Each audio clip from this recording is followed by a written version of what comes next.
ബറാത്താണ് വരുന്നത്. ബറാത്ത് വളരെ ഭക്തി പുരസ്സരം.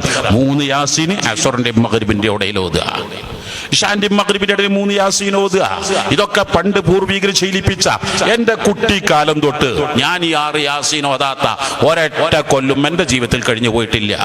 അത് ഉമ്മ ഉപ്പ വേണ്ടപ്പെട്ട എല്ലാവരുടെയും ദീർഘായുസിന് വേണ്ടി ഒരു യാസീന്, മറ്റൊന്ന് എല്ലാവരുടെയും ഭക്ഷത്തിൽ വിശാലതയ്ക്ക് വേണ്ടി ഒരു യാസീന്, മറ്റൊന്ന് എല്ലാവരുടെയും ആഫത്ത് മുസീബത്ത് രക്ഷപ്പെടുന്നതിന് വേണ്ടി സൂറത്ത് ദുഖാന്, എല്ലാവരും ആ നോമ്പ് നോൽക്കുക.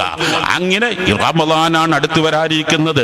10, 16, 17 ദിവസങ്ങളാണ് നോമ്പ് ഖളാ ആയ മുഴുവൻ ആളുകളും നോമ്പ് ഖളാ വീട്ടി തീർക്കുക.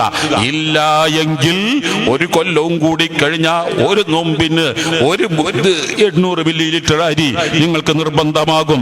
അങ്ങനെ കൊല്ലങ്ങളാകുമ്പോൾ അത് ലോഡ് കണക്കിന് അരികൾ മഅദിലേക്ക് എത്രയോ ആളുകൾ അത് പറഞ്ഞ അരികൾ കൊടുത്തേക്കാറുണ്ട്.